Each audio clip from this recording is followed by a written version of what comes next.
കൊല്ലം ഇടമുളയ്ക്കൽ സഹകരണ ബാങ്കിൽ enforcement ഡയറക്ടറേറ്റിന്റെ raid. Kochi യൂണിറ്റാണ് റെയ്ഡിനെത്തിയത്. 20 കോടിയിലധികം രൂപയുടെ തട്ടിപ്പ് നടന്ന വിവരം പുറത്തു വന്നിരുന്നു. കോൺഗ്രസ് ഭരണസമിതിയാണ് ബാങ്ക് ഭരിക്കുന്നത്. ജിജീഷ് കരുണാകരൻ ചേരുന്നു. ജിജീഷ്, വിശദാംശങ്ങൾ.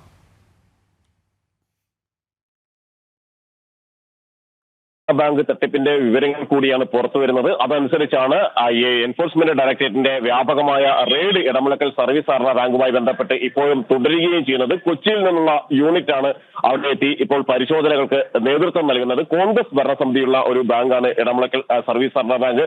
നമുക്കറിയാവുന്നതുപോലെ തന്നെ കരിവന്നൂരടക്കം CPM നിയന്ത്രണത്തിലുള്ള നിരവധി സഹകരണ ബാങ്കുകളിൽ നടന്ന ക്രമക്കേടുകളുടെ വിവരങ്ങൾ, സാമ്പത്തിക തട്ടിപ്പുകളെല്ലാം തന്നെ പുറത്തു വന്നിരുന്നു. അതിനുശേഷമാണ് ഇടമുളയ്ക്കൽ ബാങ്കുമായി ബന്ധപ്പെട്ട കൊല്ലം ജില്ലയിലെ പ്രധാനപ്പെട്ട ബാങ്കുകളിൽ ഒന്നായ ഇടമുളയ്ക്കലുമായി ബന്ധപ്പെട്ട സാമ്പത്തിക ക്രമക്കേട് ആരോപണങ്ങൾ പുറത്തു വന്നത്. 24 കോടിയോളം രൂപ ഇത്തരത്തിൽ സാമ്പത്തിക തിരിമറികൾ നടന്നതായാണ് ബാങ്ക് ഭരണസമിതിക്കെതിരായ പരാതി ഉണ്ടായിരുന്നത്. ഈ പരാതിയെ തുടർന്ന് അന്വേഷണം നടത്തുന്നതിൽ വീഴ്ചയുണ്ടായി എന്ന് ചൂണ്ടിക്കാണിച്ചുകൊണ്ട് ഈ കേസ് ഹൈക്കോടതിയിലും എത്തിയിരുന്നു. ഹൈക്കോടതി ഇക്കാര്യത്തിൽ പോലീസിനെ രൂക്ഷമായി വിമർശിച്ചു. കാരണം ഇതിന്റെ ഒരു തട്ടിപ്പിന്റെ വിവരങ്ങൾ ആദ്യം പുറത്തു കൊണ്ടുവന്നത്, അല്ലെങ്കിൽ തട്ടിപ്പിന്റെ വിവരങ്ങൾ പുറത്തു വരുന്നത് സഹകരണ ബാങ്ക് ഓഡിറ്റിലൂടെയാണ്. സഹകരണ ബാങ്ക് ഓഡിറ്റിലൂടെ പുറത്തു വന്ന വിവരങ്ങൾ അനുസരിച്ച് പിന്നീടുള്ള അന്വേഷണങ്ങൾ മുന്നോട്ട് പോയില്ല. അതുകൊണ്ട് തന്നെ അവിടെ CBI അന്വേഷണത്തിലൂടെ തന്നെ ഈ എൻഫോഴ്സ്മെന്റ് ഡയറക്ടറേറ്റ് എന്ന അന്വേഷണ ഏജൻസിയുടെ അന്വേഷണത്തിലൂടെ തന്നെ കാര്യങ്ങൾ പുറത്തു കൊണ്ടുവരണം എന്ന ഒരു ആവശ്യം വിവിധ കോണുകളിൽ നിന്ന് ഉയർന്നു. കേന്ദ്ര ഏജൻസികളുടെ അന്വേഷണം ആവശ്യമാണ് എന്ന്.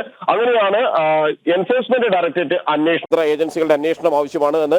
അങ്ങനെയാണ് എൻഫോഴ്സ്മെന്റ് ഡയറക്ടറേറ്റ് അന്വേഷണത്തിന് ഹൈക്കോടതി നിർദ്ദേശം നൽകുന്നത്. മാത്രമല്ല, ഇതുമായി ബന്ധപ്പെട്ട എല്ലാ വിവരങ്ങളും പുറത്തു വരണമെന്നും പോലീസ് ഈ അന്വേഷണത്തോട് സഹകരിക്കണമെന്നുമുള്ള കാര്യങ്ങളെല്ലാം തന്നെ കോടതി നിർദ്ദേശിച്ചിരുന്നു. അങ്ങനെയാണ് പ്രാഥമികമായി തന്നെ ഇതിന്റെ പരിശോധനകൾ എൻഫോഴ്സ്മെന്റ് ഡയറക്ടറേറ്റ് ആരംഭിക്കുന്നത്. നിക്ഷേപകരിൽ നിന്നടക്കമുള്ള വിവരങ്ങൾ അന്വേഷണ സംഘം ശേഖരിച്ചിരുന്നു. തുടർന്ന് ഈ സാമ്പത്തിക തട്ടിപ്പുമായി ബന്ധപ്പെട്ട് പരാതികൾ ഉള്ള ആളുകളിൽ നിന്ന് വിശദമായി തന്നെയുള്ള മൊഴികൾ അന്വേഷണ സംഘം രേഖപ്പെടുത്തി. അതിനുശേഷമാണ് റെയ്ഡ് അടക്കമുള്ള നടപടികളിലേക്ക് കടന്നിരിക്കുന്നത്. ആരെല്ലാമാണ് ഇത്തരത്തിൽ നിക്ഷേപങ്ങൾ അവിടെ നൽകിയിട്ടുള്ളത്, ഒപ്പം തന്നെ വലിയ തോതിൽ വായ്പയെടുത്തുള്ള തട്ടിപ്പുകൾ നടന്നിട്ടുണ്ടോ, ബാങ്ക് ഭരണസമിതിയിൽ ഉള്ള ആളുകൾക്ക് എങ്ങനെയെല്ലാമാണ് ഇതുമായി ബന്ധപ്പെട്ടുള്ള പങ്കാളിത്തം തുടങ്ങിയ പ്രധാനപ്പെട്ട കാര്യങ്ങൾ തന്നെയാണ് എൻഫോഴ്സ്മെന്റ് ഡയറക്ടറേറ്റ് അന്വേഷിക്കുന്നത്. മറ്റ് തട്ടിപ്പുകൾ, ബാങ്ക് തട്ടിപ്പുകളുടെ ഒരു തുടർച്ചയായിട്ടാണ് എൻഫോഴ്സ്മെന്റ് ഡയറക്ടറേറ്റ് ഈ സാമ്പത്തിക തട്ടിപ്പിനെയും കാണുന്നത്. കാരണം കരിവന്നൂരിലടക്കം, ഒപ്പം തന്നെ കണ്ടല ബാങ്കിലടക്കം നടന്ന തട്ടിപ്പുകളിൽ ഭരണസമിതികൾക്കുള്ള പങ്കാളിത്തം എൻഫോഴ്സ്മെന്റ് ഡയറക്ടറേറ്റിന്റെ അന്വേഷണത്തിലായിരുന്നു പുറത്തു വന്നിരുന്നത്.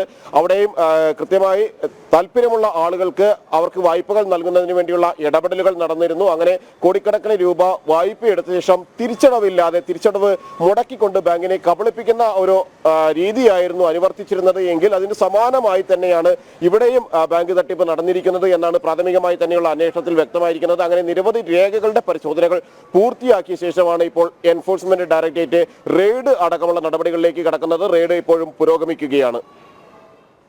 നന്ദി ജിജീഷ്. കൊല്ലം ഇടമുളയ്ക്കൽ സഹകരണ ബാങ്കിൽ എൻഫോഴ്സ്മെന്റ് ഡയറക്ടറേറ്റിന്റെ റെയ്ഡ്. കൊച്ചി യൂണിറ്റാണ് റെയ്ഡിന് എത്തിയിരിക്കുന്നത്. 20 കോടിയിലധികം രൂപയുടെ തട്ടിപ്പ് നടന്ന വിവരം നേരത്തെ പുറത്തു വന്നിരുന്നു. കോൺഗ്രസ് ഭരണസമിതിയാണ് ബാങ്ക് തലപ്പത്ത് ഉള്ളത്. ജിജീഷ് കരുണാകരനാണ് വിവരങ്ങൾ നൽകിയത്.